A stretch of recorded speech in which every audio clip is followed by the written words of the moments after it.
Salut! On se retrouve pour la première météo énergétique de l'année 2022.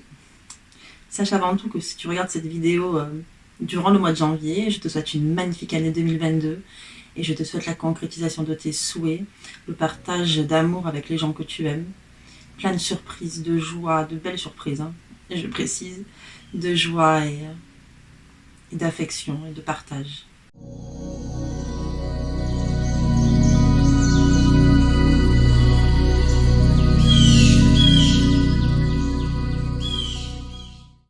On va commencer par l'oracle de la féminité sacrée, que ça fait un petit moment que je n'ai pas utilisé. Et puis on va enchaîner avec l'oracle Béline, comme d'habitude. C'est parti.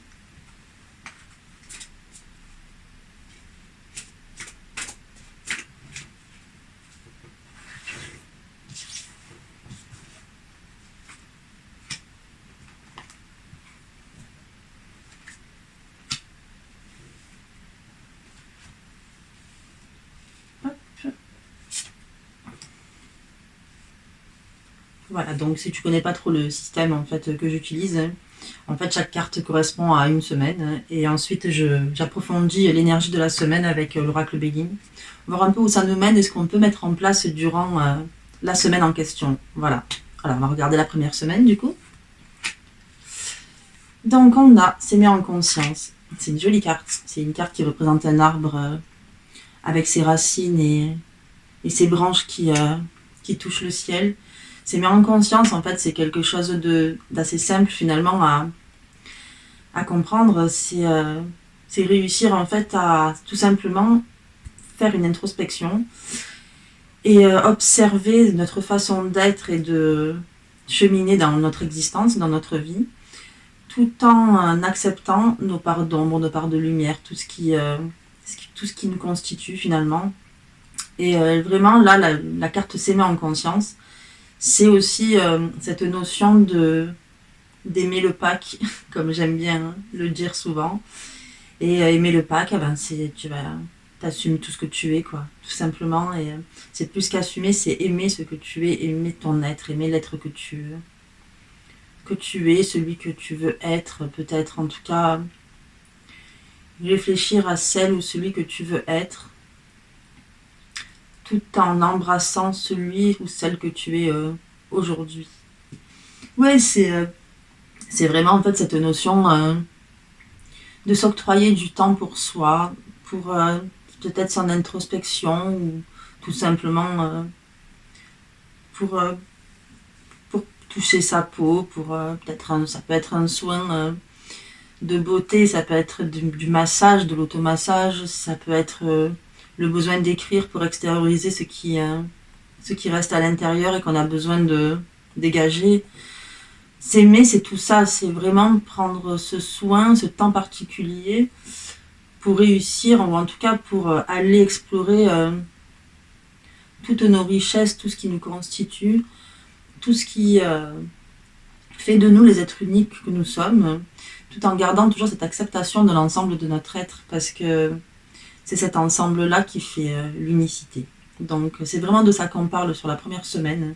C'est simplement, finalement, s'explorer, se connaître, faire connaissance avec soi-même, s'aimer et prendre soin de sa personne, autant dans l'enveloppe qu'à l'intérieur. Donc on va un petit peu cheminer avec l'oracle Béline pour voir de quelle façon, plus précisément, on va pouvoir justement s'octroyer ce temps.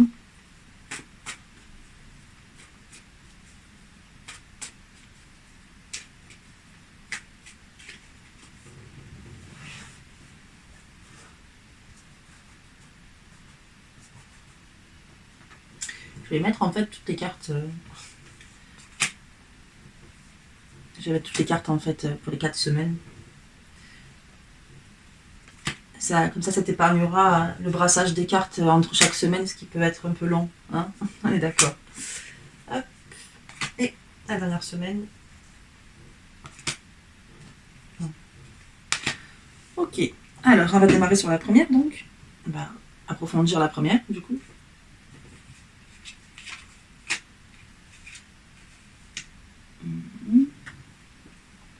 Cette façon dont tu vas pouvoir justement te reconnecter à toi, c'est c'est aussi lié au fait de réussir à faire preuve de générosité envers soi-même. Peut-être ça peut être s'offrir des cadeaux matériels, mais ça peut être aussi s'offrir des cadeaux spirituels ou simplement faire preuve de générosité envers soi-même, quoi. Ça peut être dans l'automassage ou l'observation profonde et authentique de qui on est. C'est la générosité dans le sens du temps aussi qu'on s'octroie et pas toujours passer son temps à se mettre au second plan finalement ou toujours un peu se mettre, ne pas être sa priorité, ne pas se prioriser. Là vraiment on t'invite à te prioriser. Les deux cartes qui se présentent c'est l'argent ici et l'entreprise renversée ici. Et en fait, l'entreprise renversée, là, dans ce contexte-là, c'est justement, on te dit, là, en gros, fais preuve de générosité, donc l'argent envers toi-même, tout en réussissant, en gros, à ne pas t'éparpiller dans plein d'autres choses que simplement ce temps que tu t'octroies.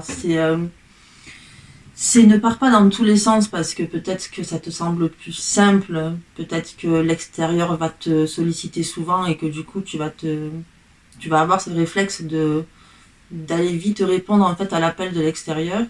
Et donc du coup tes énergies elles peuvent un peu s'éparpiller dans tous les sens puisque tu peux avoir d'un côté l'envie justement de te recentrer, le besoin de te recentrer, de te reconnecter à toi. Et en même temps, le fait que tu puisses peut-être éventuellement avoir des sollicitations extérieures, ça peut court-circuiter ton projet de départ, ce qui, toi, te met dans une position de « je ne suis pas dans la pleine présence ». Et là, du coup, on te dit, sois vigilante et vigilante, soit dans une vigilance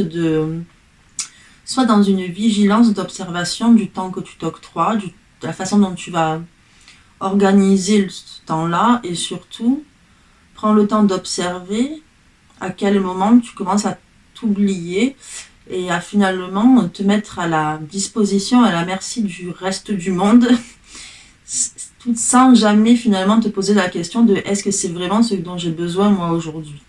Ça peut paraître égoïste ce que je dis, mais en fait ça l'est pas du tout parce que je vois pas comment tu peux offrir ton cœur, offrir ton amour, offrir ta présence et ton réconfort et ton soutien à une personne extérieure si toi, à l'intérieur de toi, tu n'es pas déjà le plus ancré, aligné et présent possible dans ta propre intériorité. C'est compliqué, c'est quelque chose qui est faisable, mais je pense que tu ne peux jamais être complètement dans la pleine possession de tes moyens, du coup. Et là, il y a vraiment cette invitation, du coup, à vraiment observer la façon dont toi, tu vas gérer tes énergies, gérer ton temps, et mettre l'accent sur les moments où tu sens que tu t'échappes de toi-même. Et à ce moment-là, l'invitation qui t'est faite, c'est justement de l'observer, d'arrêter le temps. Façon de parler, on s'entend bien sûr.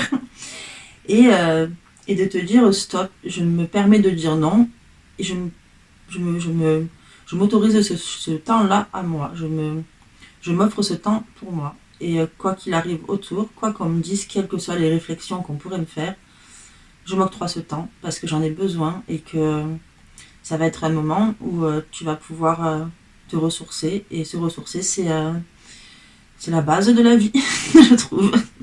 Mais non, plus sérieusement, se ressourcer, c'est extrêmement important. Très souvent, beaucoup d'entre nous ont tendance à oublier de simplement prendre le temps de se ressourcer. La première semaine de janvier, les énergies, en tout cas de cette semaine de janvier, elles sont vraiment dédiées à ça. Elles seront là pour t'accompagner, à t'offrir ce temps. Peut-être il pourra y avoir des personnes qui viendront du coup te mettre l'épreuve en fait de t'empêcher de prendre ce temps-là, mais quel que soit ce qui se passe autour de toi, c'est vraiment l'invitation à justement apprendre à refuser certaines sollicitations pour revenir à toi et à tes besoins. Voilà l'énergie de la première semaine du mois de janvier. N'aie pas la flemme de t'occuper de toi, en gros. Voilà. On va voir un peu la seconde semaine du coup. Alors, hop. Waouh, la seconde semaine, c'est la carte de la haute trahison. Justement, ça rejoint un petit peu la première semaine, ce qui est normal. Hein. Il y a très souvent une suite logique, c'est une histoire en vérité La météo énergétique, c'est l'histoire de l'évolution des énergies et comment elles se manifestent au fil des semaines. La haute trahison ici, c'est encore un peu la même chose. C'est justement, c'est un peu pareil que la première semaine en vérité, l'air de rien. Mais à un degré peut-être un peu plus,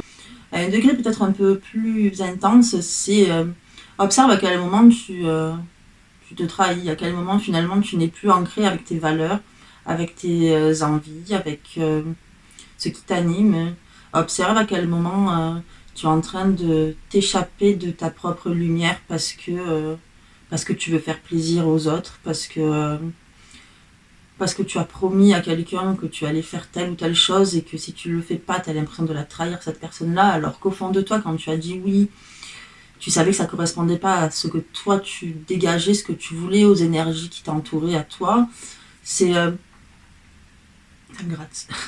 C'est observer en gros à quel moment tu t'oublies pour te mettre au service de l'autre, mais pas t'oublier comme la semaine 1 dans le sens oublier de prendre soin de toi. Là, c'est carrément à quel moment tu trahis tes propres valeurs et ta propre vision et ta propre vérité pour te mettre au service de l'extérieur. C'est ça la seconde semaine. Et alors, c'est pas quelque chose de facile à mettre en place. C'est pas un exercice évident. Mais en tout cas, c'est un exercice qui te permet de savoir à quel moment tu t'échappes de toi-même. Là, le mois de janvier, pour l'instant, on est vraiment dans à quel moment tu t'échappes, à quel moment tu sors de ton corps et de qui tu es, à quel moment tu sors de tout ce qui fait de toi l'être que tu es, qui t'anime. À quel moment tu t'échappes de toi, en quelque sorte. Voilà, tout simplement. À quel moment tu t'échappes de toi et du coup, comment faire, en gros, pour justement ne plus t'échapper et rester ancré avec ce qui est important pour toi. La semaine 2, elle t'invite à ça et c'est un travail exceptionnel à faire. Même si parfois on a tendance à se reperdre, mais c'est un travail exceptionnel à faire régulièrement, ça, parce que au plus tu vas le faire, ce truc-là, et au moins tu te perdras, et au plus tu sauras rapidement revenir dans dans ton propre alignement, et au plus facilement aussi tu pourras exprimer à l'autre les raisons pour lesquelles tu refuses, les raisons pour lesquelles tu ne le feras pas, ça, les raisons pour lesquelles ce qu'elle te propose n'est pas aligné avec toi, ce que tu es. Ça sera beaucoup plus simple parce que tu pourras argumenter mieux du fait que dans ton cœur, ça sera intégré et incarné. Donc c'est un travail qui n'est pas forcément évident que d'observer à quel moment on se trahit, mais c'est un travail qui est nécessaire, je trouve, en tout cas personnellement pour notre évolution et pour même le partage aussi de ce qu'on est avec l'autre. Ne pas se trahir, c'est aussi ne pas trahir l'autre. Parce que si toi, tu mens forcément à l'autre. Et en lui mentant, tu reflètes pas la personne que tu es réellement. Et grâce à cette seconde semaine de janvier, ou en tout cas aux énergies qui vont se présenter à nous et nous entourer, on aura tous l'occasion justement d'observer à quel moment on s'oublie, on se trahit, et on trahit donc indirectement l'autre. Alors on va voir de quelle façon du coup on va pouvoir mettre ça en pratique.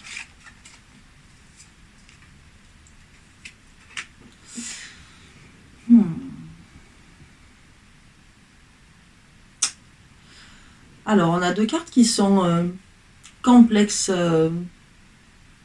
qui sont, en tout cas, ce sont deux cartes qui sont pas forcément qui peuvent paraître un peu sombres. Hein. Et pourtant c'est logique. On nous dit en gros, on a l'appui renversé et l'union renversée en fait. Et ces deux cartes-là, qu'est-ce qu'elles nous disent ? Elles nous disent c'est au moment où tu es déstabilisé que tu vas pouvoir observer que tu te trahis. C'est souvent à un moment donné où on va chercher à t'intimider ou à te faire faire quelque chose que tu n'as pas envie de faire et qu'au fond de toi tu le sais mais que tu n'oses pas dire non parce que la façon dont ça t'est proposé c'est tellement dit d'une façon bienveillante, gentille ou alors au contraire d'une façon très intimidante et très, comment dire, très violente, ou en tout cas où on cherche à te forcer un peu, tu vois. Ben là, justement, on t'invite à observer à quel moment tu es déstabilisé. On t'invite à observer ce moment où tu es déstabilisé. Quand tu vis cette situation où tu sens que tu commences à t'échapper, où tu sors de ton corps parce que finalement, tu es un peu comme happé en fait par la parole de l'autre. Là, c'est vraiment observer le moment où tu es déstabilisé et dire ah tiens, là, à ce moment-là, je suis en train de me perdre. Qu'est-ce que je fais qu'est-ce que je fais? Alors après, tu as plusieurs solutions. À partir de là, ça peut être t'échapper, c'est-à-dire dire bon, écoute, il faut que j'y aille, il faut que je parte. Ça peut être ça. Ça peut être te confronter et dire je suis désolée, ce que tu dis me déstabilise, me met mal à l'aise et j'ai besoin de t'en parler, de te dire pourquoi ça me met mal à l'aise et ce que je partage pas avec toi. Ça peut être beaucoup de façons, mais c'est vraiment observer ce moment où tu t'échappes. Et observer à quel moment justement tu es déstabilisé, c'est intéressant parce que tu vas pouvoir là aussi, justement, comme on le dit dans la carte plus générale en fait de la haute trahison, tu vas pouvoir là aussi te dire et peut-être prendre cette habitude en fait de t'apercevoir à quel moment tu t'échappes. Et même si c'est encore une fois un travail extrêmement complexe à mettre en place et peut-être un peu douloureux, on va dire, mentalement, enfin douloureux mentalement, ouais, inconfortable plutôt d'ailleurs mentalement, c'est un travail nécessaire aussi parce que ça va te permettre de pouvoir mettre, tu sais, arrêter le temps au moment où tu ressens que quelque chose t'échappe.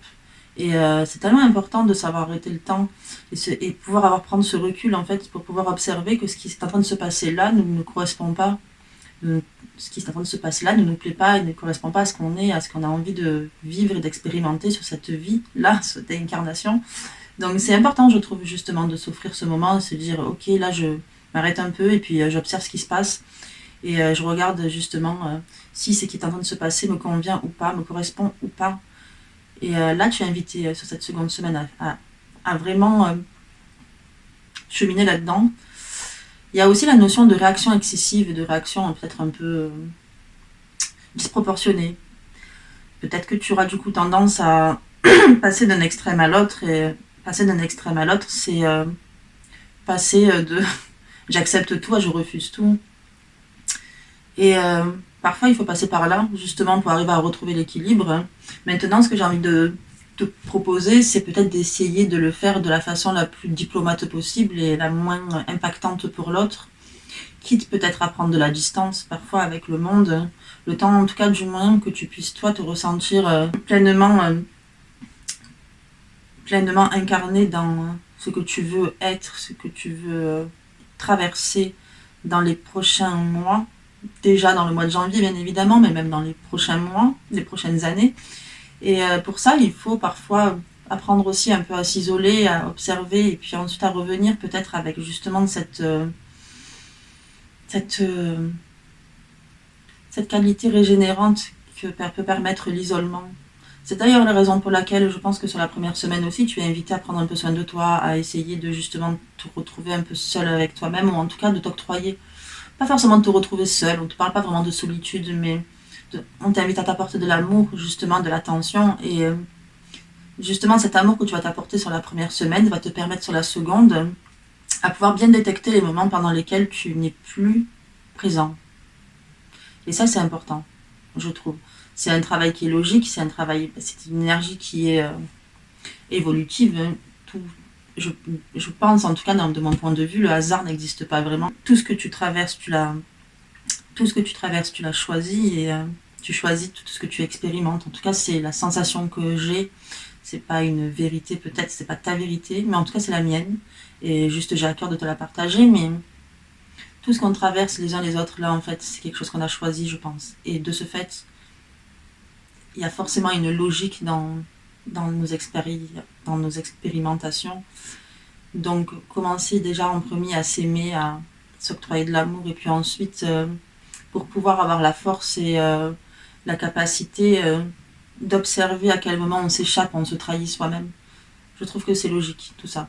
Juste pour revenir sur la seconde semaine avant de passer à la troisième, il y a vraiment cette observation et observer quand tu es déstabilisé, mais observer aussi à quel moment tu peux avoir des réactions un peu violentes. Et peut-être avant de sortir la phrase de trop, qui va être la phrase fatale, essayer d'abord peut-être de faire ah, attends, 2 minutes, je réfléchis à ce que je vais dire là parce que je sens que je vais sortir une connerie ou quelque chose d'un peu trop fort en tout cas. Réfléchis un peu et après tu vas la sortir peut-être d'une façon plus apaisée et même si elle gardera sa structure et son origine un peu où elle a une vérité à sortir, la vérité doit sortir, mais la vérité sortira comme ça d'une façon un peu plus apaisante pour l'autre, apaisée pour toi. On va enchaîner sur la 3e semaine. Eh ben, c'est la fête, les gars. C'est la fête. Waouh, le mois de janvier, il est merveilleux. Non, mais c'est intéressant. C'est intéressant, mais c'est pas évident. Là, alors sur la 3e semaine de janvier, ben, vraiment, j'ai vraiment l'impression que c'est un cheminement émotionnel. Hein. Le mois de janvier, on est invité à cheminer émotionnellement, à aller voir un peu tout le panel des émotions humaines, hein, qui nous traversent, peut-être qu'on occulte très souvent. Et là, ben, le mois de janvier, il va un peu nous brasser pour qu'on soit un peu dans l'obligation, on va dire entre guillemets, d'observer nos émotions et tout le panel des émotions. Donc après la trahison, et après en tout cas avoir traversé l'observation un peu difficile de quand on s'oublie, on va traverser sur la 3e semaine de janvier l'émotion de la tristesse, du coup, et de comment on chemine avec ce sentiment de tristesse. Alors, je ne dis pas qu'on va tous être tristes en même temps, on va tous chialer en même temps la 3e semaine de janvier, mais il y a une observation en tout cas de l'émotion de la tristesse qui est présente. La tristesse, pour moi, elle renferme beaucoup de subtilités. Ça peut être la mélancolie, la nostalgie, le manque. Enfin, ça peut, je trouve en tout cas, englober beaucoup d'autres micro-émotions qui sont à l'intérieur de la tristesse. Là, on est vraiment dans cette histoire d'aller l'explorer tout simplement, d'aller explorer cette tristesse, d'aller observer comment on réagit face aux larmes, face au cœur lourd, face à ce sentiment qui est à la fois désagréable et qu'on essaie le plus possible d'esquiver dans nos vies en général, et pourtant qui est nécessaire parce qu'à travers la tristesse naît parfois la créativité, l'inspiration. À travers l'expression de la tristesse, tu as plus tendance à créer facilement, je trouve. Et peut-être que justement, cette exploration-là va nous permettre de nous ouvrir à nos inspirations respectives. Et donc ça peut être très intéressant. Il y a vraiment cette notion aussi de savoir observer sa tristesse avec sérénité et savoir même là encore une fois prendre ce temps pour soi pour observer cette tristesse. C'est pas peut-être forcément tout de suite la partager avec les autres, mais plutôt entrer en soi, opérer un repli sur soi, pour se laisser le temps de se laisser traverser par cette émotion qui est la tristesse, et qui, même si elle est douloureuse et assez... ça plombe, quoi, je veux dire, c'est pas la fête quand on est triste, c'est plombant comme émotion, mais la laisser à traverser, c'est aussi l'observer et voir où elle nous mène en termes de créativité, j'insiste là-dessus. Et justement, on va aller voir de quelle façon on va explorer la tristesse.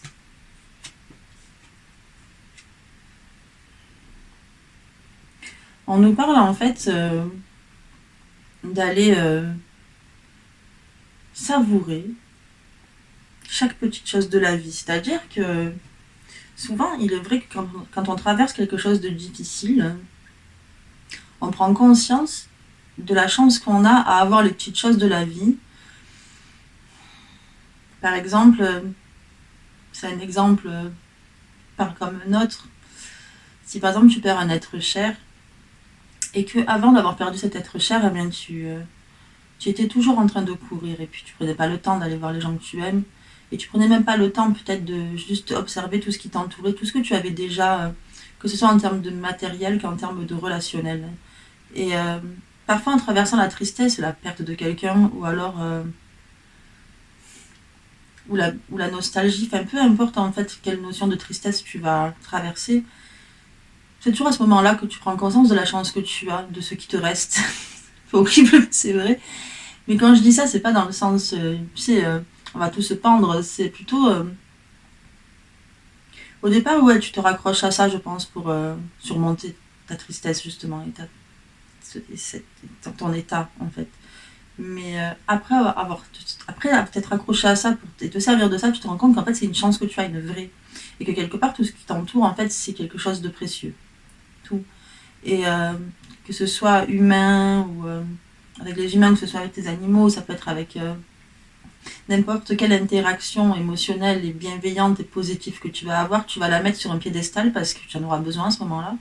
Mais aussi, ensuite, quand tu en auras moins besoin, ben, tu vas garder en tout cas pendant un certain temps, tu vas garder cette conscience de la chance que tu as à avoir les petites choses, les petits bonheurs de ta vie, en fait.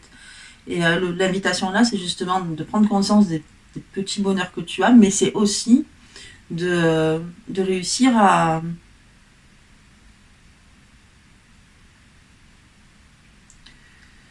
Comment on peut dire ça? Mais aussi de réussir à le garder en mémoire pour que ça puisse t'accompagner tout le reste de ta vie.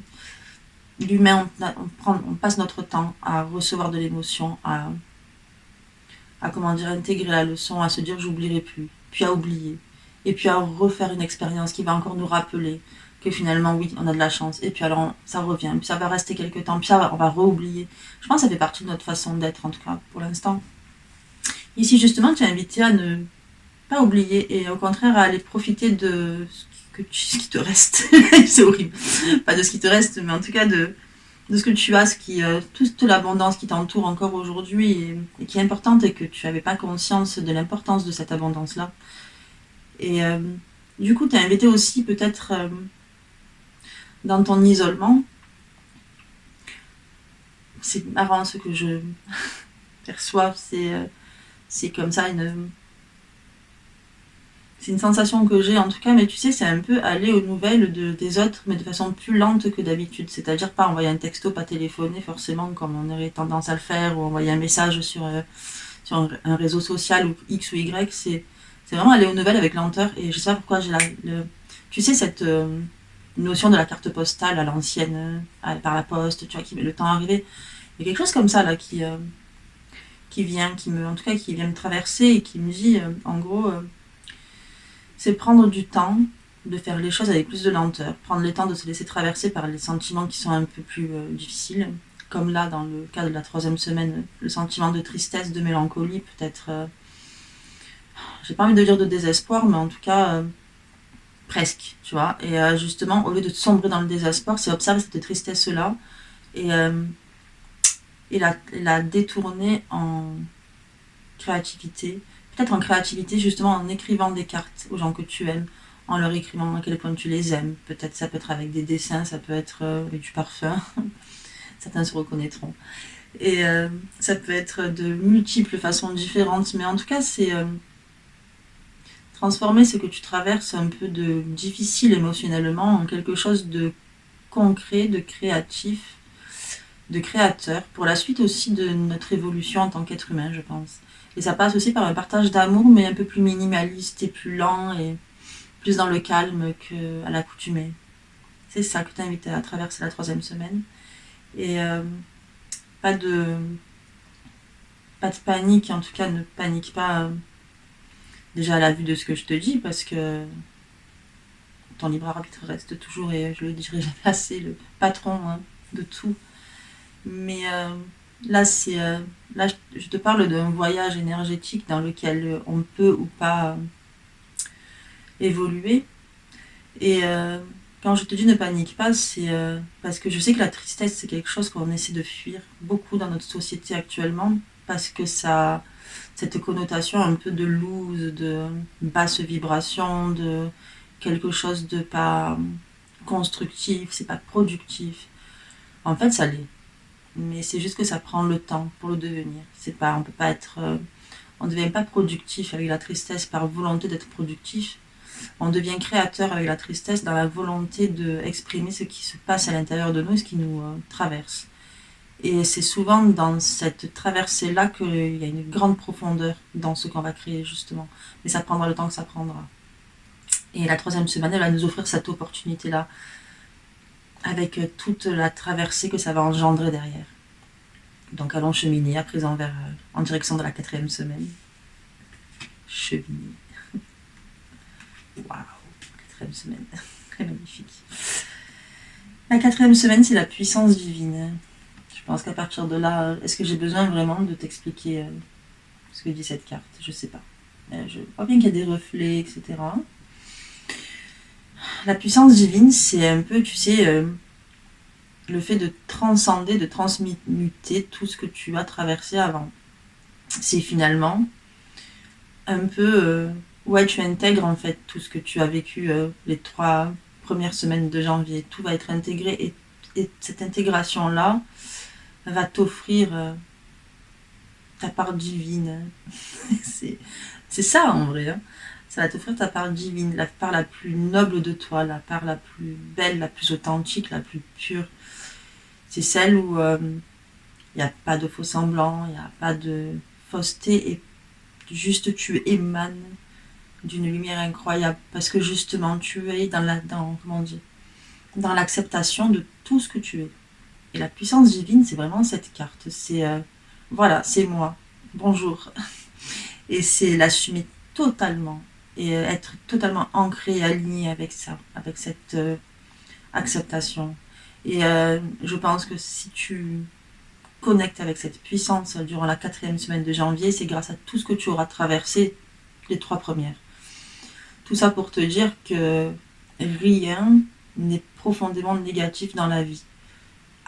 Abstraction en fait de drames qui sont peut-être plus compliqués à analyser, et je ne veux pas rentrer dans ce détail-là parce que ça serait une conversation et un travail en soi de parler de ça. Mais vraiment, ça pourrait prendre des heures. Je parle vraiment des petites épreuves qu'on traverse. Elles sont toutes nécessaires. Et là, on le voit sur la 4e semaine de janvier avec la puissance divine, à travers le fait de s'octroyer du temps pour soi, d'apprendre à dire non à des sollicitations, avec aussi ce courage d'observer à quel moment finalement on faillit, on se trahit et on s'oublie et on se déconnecte de nos valeurs.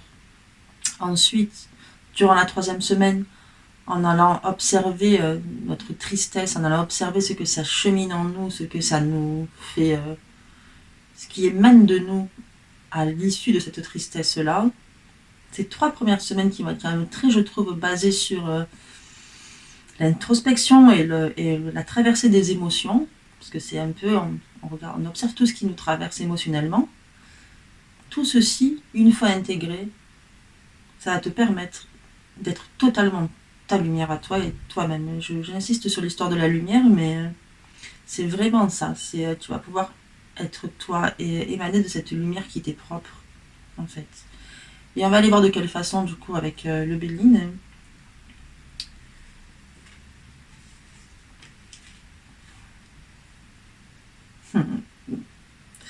Ok. En fait, ce qu'on dit en gros là, parce qu'on a la carte de l'infortune et de la ruine, alors ouais, c'est des merveilleuses cartes, hein, vues comme ça. Heureusement que je fais pas de prédiction, parce que là, sinon ça serait horrible, hein, mais c'est pas du tout le cas.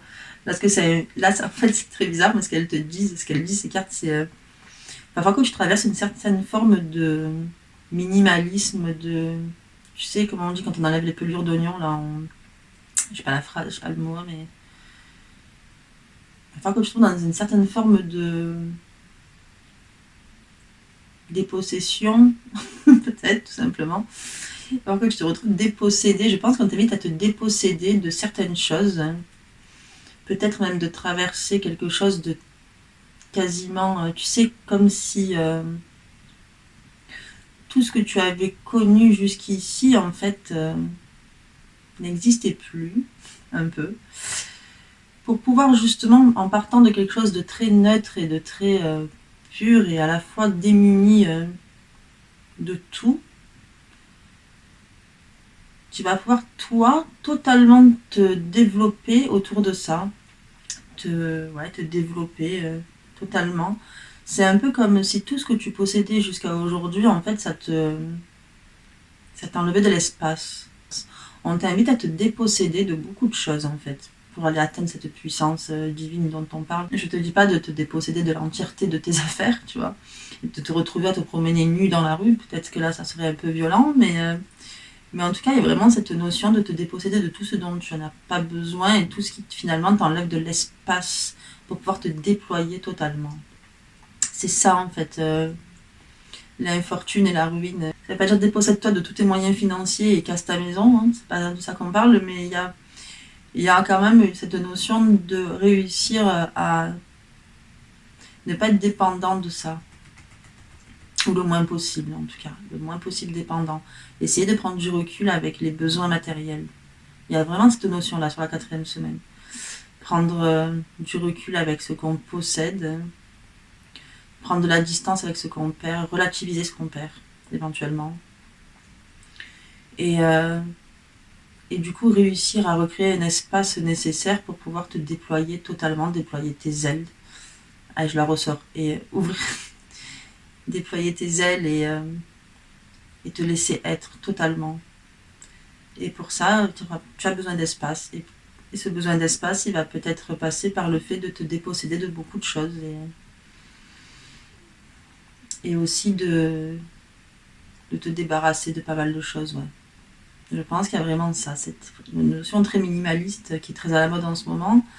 Mais je pense qu'en dehors de l'aspect, tu sais, un peu le phénomène de mode du minimalisme, en fait, ce qui est intéressant là-dedans, c'est de se rendre compte que on n'a pas besoin de tout ce qui nous entoure et que finalement, avec pas grand-chose, on est beaucoup mieux et que parfois, quand il y a trop d'objets autour de nous, et je sais de quoi je parle, attention, je te donne pas un conseil de minimalisme parce que je suis claquée au sol là-dessus, mais je suis consciente du fait, je me perçois en tout cas, je suis consciente du fait que quand tu peux te débarrasser d'objets, que tu peux prendre l'espace, tu sais, te déployer, tu vas pouvoir bouger, tu peux bouger mieux, tu peux... Voilà. Quand tu arrives en tout cas, à te créer cet espace-là, oui, tu respires, oui, l'oxygène traverse de façon beaucoup plus fluide, les énergies sont beaucoup plus fluides. Je sais pas comment te dire ça, mais tu te sens, ta maison est plus aérée, enfin, voilà, il y a vraiment ça. Et là, c'est là pour revenir sur l'aspect un peu plus spirituel et un peu moins Marie Kondo de l'histoire, c'est pareil un peu, je pense, avec nos énergies à nous, nos énergies internes, c'est se déposséder de tout ce qui nous entoure et dont on n'a pas besoin pour pouvoir se déployer totalement. Ça passe par l'infortune et la ruine, parce que ça passe par le fait des fois peut-être de réussir en tout cas à avoir moins de besoins et moins de moyens peut-être, ça se peut aussi, hein, du coup, moins de besoins et moins de moyens pour pouvoir aller chercher sa liberté en gros, et donc sa lumière, et pour aller chercher soi, se déposséder pour aller chercher soi. Ça passe par la ruine parce que peut-être qu'il va falloir casser des murs, il va falloir peut-être casser des murs pour pouvoir tendre les bras correctement. C'est vraiment dans ce sens-là. C'est être capable en tout cas de raser pas mal de choses de ce qui était pour recréer ce qui va être. Je pense que je peux pas dire mieux en fait que ça. Voilà. On va faire un petit résumé des 4 prochaines semaines qui vont être quand même intenses. J'ai la sensation que ouais, les énergies qui nous accompagnent sont intenses. Elles veulent, il y a vraiment une volonté de nous challenger pas mal. Hein. La première semaine, elle est assez soft, puisqu'on va être dans vraiment cette invitation à prendre du temps pour soi. Et vraiment, j'ai envie de t'inviter à en profiter. Vraiment prendre du temps pour soi et juste se sentir bien avec qui on est, avec l'entièreté de son être, accepter l'entièreté de qui on est. La seconde semaine, c'est vraiment le moment, l'opportunité d'aller observer à quel moment on se perd et on n'est plus aligné à nos valeurs avec ce qu'on est réellement au fond, et à quel moment justement on s'échappe un peu de nous-mêmes. La troisième, ça va être vraiment ce moment où on va se laisser traverser par les émotions un peu difficiles, un peu dures, un peu plus denses que d'habitude, hein, et les laisser nous traverser pour justement réussir à renaître de nos cendres, et quand je parle de renaissance de nos cendres, c'est dans le sens vraiment créatif du terme, c'est transmuter cette tristesse et ces sentiments un peu difficiles en création et en partage. Et la dernière semaine, c'est aller à la rencontre de sa puissance divine et de son Dieu intérieur, j'ai envie de dire, en ayant la capacité de se déposséder de beaucoup de choses qui nous entourent et qui nous restreignent et qui nous enferment et qui nous étriquent. Voilà. Je te souhaite en tout cas une magnifique année, et je te souhaite de pouvoir tirer le maximum de bénéfices de tout ce que tu vas pouvoir traverser au mois de janvier, parce que crois-moi que même si ça paraît comme ça un peu un peu intense, je sais que tu peux vraiment en ressortir avec un grand enseignement et une grande sérénité. Donc je te souhaite traverser ce mois de janvier avec beaucoup de sérénité, d'acceptation, d'indulgence envers toi-même aussi, et d'amour et de bienveillance envers toi et envers tout ce que tu aimes et qui t'entoure. Voilà. N'hésite pas à t'abonner si tu apprécies ce moment avec moi. Ça me fera grandement plaisir. Bientôt, je vais sortir un nouvel atelier de danse yogique. Il va sortir, je pense, vers le 15 janvier. D'ailleurs, tu peux venir justement, tu vas être tenu au courant de tout ce qui va sortir sur YouTube prochainement. Tu peux aller t'abonner sur ma page Insta. Sur ma page Insta, j'offre des guidances gratuites tous les dimanches. Enfin, toutes les semaines, je tire 6 personnes au sort pour lui offrir une guidance gratuite. Et puis, si tu souhaites une guidance avec moi, tu as les infos en description. Voilà, je te fais plein de bisous et te dis à très vite.